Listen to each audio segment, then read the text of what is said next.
क्या आपका लोन या क्रेडिट कार्ड लो क्रेडिट स्कोर की वजह से बार बार रिजेक्ट हो रहा है? अब नहीं, क्योंकि जेड लाया है एसबीएम जेड क्रेडिट कार्ड जो 750 प्लस सिविल स्कोर तक पहुंचने का फास्टेस्ट तरीका है। ये एफडी बैक्ड क्रेडिट कार्ड आपको इजी यूपीआई पेमेंट की फैसिलिटीज देता है और आपको आपके एसबीएम बैंक से आरबीआई इंश्योर्ड एफडी पर 7% तक का इंटरेस्ट मिलता है। स्विगी, जोमेटो, बुकमाईशो जैसे ब्रांड्स पर 20% तक का डिस्काउंट और 80 से ज्यादा ब्रांड वाउचर पर आपको कैशबैक भी मिलता है और सिर्फ 30 दिनों में आपके सिविल स्कोर में सुधार दिखना शुरू हो जाएगा। SBM Z credit card apply करने के लिए डिस्क्रिप्शन में दिए गए लिंक से अभी जेड ऐप डाउनलोड करें। दोस्तों 8 अगस्त 1942 को मुंबई के गोवालिया टैंक मैदान से भारत छोड़ो आंदोलन की शुरुआत की गई थी और ये शुरुआत की थी महात्मा गांधी, जिन्हें राष्ट्रपिता भी कहते हैं, जिन्होंने भारत की आजादी में एक अहम और अविश्वसनीय योगदान दिया है जिसको भुलाया नहीं जा सकता। अब उस आंदोलन की शुरुआत हुई, लेकिन गोवालिया टैंक मैदान जिसमें इस आंदोलन की शुरुआत हुई थी, उस मैदान का नाम बाद में अगस्त क्रांति जो मैदान है वो रख दिया गया। अगस्त क्रांति मैदान के सम्मान में ही एक ट्रेन भी आज चलती है जिसको आप अगस्त क्रांति के नाम से जानते हैं, और ये जो ट्रेन है ये मुंबई सेंट्रल से हजरत निजामुद्दीन दिल्ली तक चलती है, यानी मुंबई से दिल्ली तक चलती है ये ट्रेन। इसी के सम्मान में, इस मैदान के सम्मान में कहीं ना कहीं अगस्त क्रांति इसका नाम रखा गया था। अब आप ये सोच रहे होंगे कि मैं इतनी पीछे क्यों चली गई, मैं इतनी पुरानी बात क्यों कर रही हूं।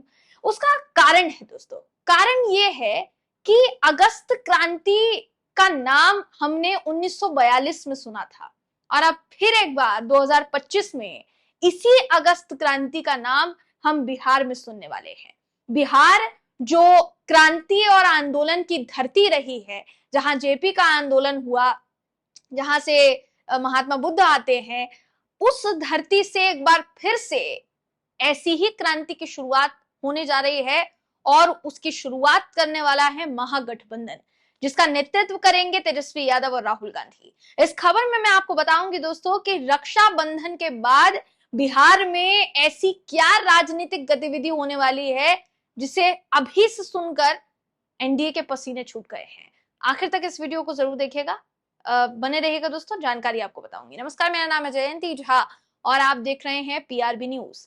दोस्तों तेजस्वी यादव ने हाल ही में महागठबंधन की बैठक के बाद तुरंत ऐलान कर दिया मीडिया के सामने आकर कि रक्षाबंधन के त्योहार के बाद अगस्त क्रांति नाम की यात्रा जो है वो निकाली जाएगी और 9 प्रमंडल हैं बिहार में, उन 9 के 9 प्रमंडल में ये यात्रा निकाली जाएगी।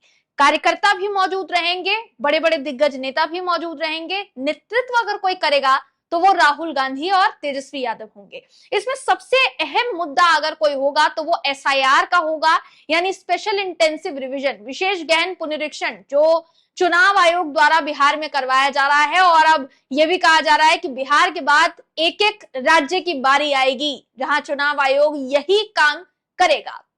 राहुल गांधी इसे पहले ही विरोध जता चुके हैं इस पर और ये कह चुके हैं कि महाराष्ट्र में जो धांधलेबाजी हुई वही धांधलेबाजी करने की कोशिश बिहार में भी की जा रही है। तेजस्वी यादव बार बार इस पर आपत्ति जता चुके हैं, काफी तंजिया लहजे में भी जता चुके हैं, क्योंकि जाहिर है जब एक कुत्ते का आवासीय प्रमाण पत्र बन जाता है और डॉक्यूमेंट्स लगाने की बात, वही डॉक्यूमेंट्स लगाने की बात कही जाती है चुनाव आयोग द्वारा, तो हैरानी होती है दोस्तों कि किसी के पास अपना जो कागज है, डॉक्यूमेंट्स है, वो नहीं बन पा रहा है और किसी कुत्ते का आवास प्रमाण पत्र बन जा रहा है।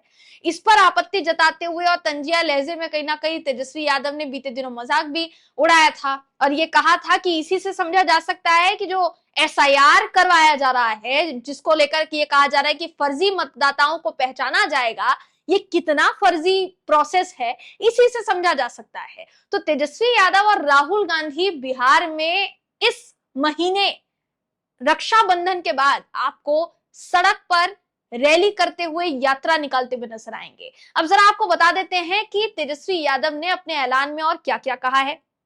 तो आपके स्क्रीन पर देखिए, इस समय मैं वो खबर दिखा रही हूं जिसके मुताबिक तेजस्वी यादव राहुल गांधी जो है महागठबंधन के नेताओं के साथ नीतीश कुमार की अगुवाई में जो सरकार चल रही है उसके खिलाफ आवाज उठाएंगे। बिहार सरकार से पहले महागठबंधन के जो नेता हैं प्रदेश के सभी प्रमंडलों में यात्रा करेंगे और रैली करके सियासी जंग फतह करने की इबारत लिखते हुए नजर आएंगे, ऐसा कहा जा रहा है। देखिए, राहुल गांधी और तेजस्वी यादव वर्सेस नीतीश मोदी होने वाला है। यानी नीतीश कुमार और प्रधानमंत्री नरेंद्र मोदी का नाम अभी तक एक जोड़ी के तौर पर देखा जा रहा था, लेकिन अब माना जा रहा है कि इस जोड़ी के सामने एक और जोड़ी आकर खड़ी हो गई है, और वो है तेजस्वी और राहुल गांधी की जोड़ी। अब दोनों में से कौन सी जोड़ी को बिहार की जनता एक्सेप्ट करती है, ये देखने वाली बात होगी। बात करें एसआईआर के मुद्दे की, तो एसआईआर को लेकर देखिए संसद में भी विरोध प्रदर्शन जो है वो जारी है। अभी तक भी जितने भी सांसद हैं वो एसआईआर पर चर्चा कराने की मांग कर रहे हैं।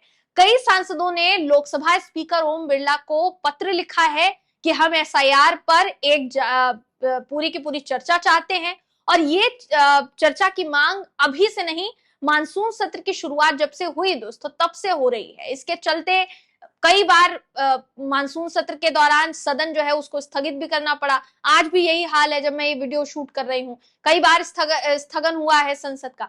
तो कुल मिलाकर कहा जा सकता है कि इसको लेकर विपक्ष जो है मोर्चाबंदी करने वाला है सरकार के खिलाफ, जो साफ साफ नजर आ रहा है।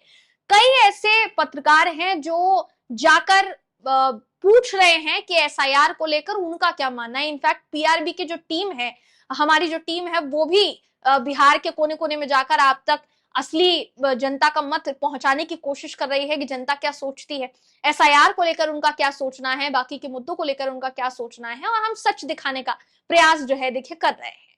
बात की जाएगी बाकी के मुद्दों की, तो और कौन कौन से मुद्दे हैं जिस पर राहुल और तेजस्वी कमर कसेंगे और बिहार की जनता के सामने उन मुद्दों को रखा जाएगा। तो अगर उन मुद्दों की बात की जाएगी दोस्तों, तो माना जा रहा है देखिए कि पलायन जैसे मुद्दे हो गए, या फिर पढ़ाई जैसे मुद्दे हो गए, पढ़ाई को लेकर, शिक्षा को लेकर, पलायन को लेकर, क्राइम को लेकर, यहाँ तक कि जो रोजगार है उसको लेकर, ये तमाम मुद्दे ऐसे हैं जिसमें बिहार पिछड़ता चला जा रहा है। और ये जनता को जानने का अधिकार है कि उसके बारे में जनता का क्या ख्याल है, और जनता ठीक से उसके बारे में जानती है या फिर नहीं जानती है। तो यही करने की कोशिश इस यात्रा के जरिए देखिए की जाएगी। देखिए बात की जाएगी तेजस्वी यादव के बयान की, तो तेजस्वी यादव ने अपने बयान में कहा है कि बिहार में 9 प्रमंडल हैं, जिसमें पटना, मगध, तिरहुत, दरभंगा, कोसी, पूर्णिया, भागलपुर, मुंगेर और सारण आते हैं। एक प्रमंडल के कई जिले होते हैं और कई विधानसभा सीटें जो है इस प्रमंडल में आती हैं। 2020 के विधानसभा की बात अगर आप करेंगे तो सारण हो गया, तिरहुत हो गया, मगध प्रमंडल हो गया, यहाँ महागठबंधन का पलड़ा भारी था। दूसरे कई प्रमंडलों में एनडीए का पलड़ा भारी था। ये भी कारण हो सकता है कि तेजस्वी यादव ने ये इतनी बड़ी यात्रा का ऐलान किया है, जिसके तहत चुनावी अभियान की शुरुआत करते हुए वो इन प्रमंडलों को साधने की भी कोशिश जो है करेंगे। देखिए इसको एक बड़ी स्ट्रैटेजी के तौर पर माना जा रहा है। जिस तरीके से नीतीश कुमार, तेजस्वी यादव द्वारा की जा रही हर एक घोषणा या हर एक वादे को लपकते हुए उस पर कोई ना कोई ऐलान कर दे रहे हैं कि भाई पत्रकारों के लिए पेंशन जो थी वो 6,000 से बढ़ाकर 15,000 कर दी गई। फिर और भी कई महिलाएं हैं, आशा वर्कर्स हैं, उनके लिए नई नई योजनाएं लाई जा रही है। रोजगार के क्षेत्र में अचानक से सरकार को याद आया है कि रोजगार भी देना चाहिए लोगों को, तो रोजगार नए नए निकाले जा रहे हैं। जितने भी लोग हैं उनके लिए नौकरियां निकाली जा रही है। बहुत सी चीजें फ्री कर दी गई, जिसमें से बिजली भी एक है दोस्तों। 125 यूनिट फ्री बिजली दी जा रही है। नीतीश कुमार कभी किसी वक्त में कहा करते थे कि वो फ्री में कोई भी चीज जनता को देने के खिलाफ है, लेकिन चुनाव आते आते तक ये शायद पहली बार हुआ है जब नीतीश कुमार ने खुद ये ऐलान किया कि भाई हम 125 यूनिट फ्री बिजली देंगे। विधानसभा में खड़े होकर तेजस्वी यादव ने इसको लेकर सरकार पर निशाना साधा था और ये भी कहा था कि ये सरकार नकलची सरकार है जो हमारी नकल कर करके अपने ऐलान कर रही है। अगर आपको करना ही था तो हमने तो 200 यूनिट फ्री बिजली का वादा किया था। अगर फ्री बिजली करनी ही थी तो 200 यूनिट कर देते, 125 काहे किए।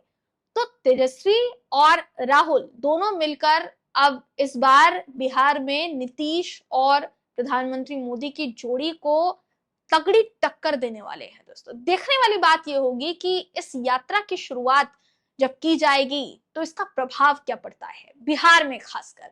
आपको क्या लगता है, आपकी क्या राय है, कमेंट करके जरूर बताइएगा। अगली वीडियो में आपसे फिर मुलाकात होगी, तब तक के लिए नमस्कार।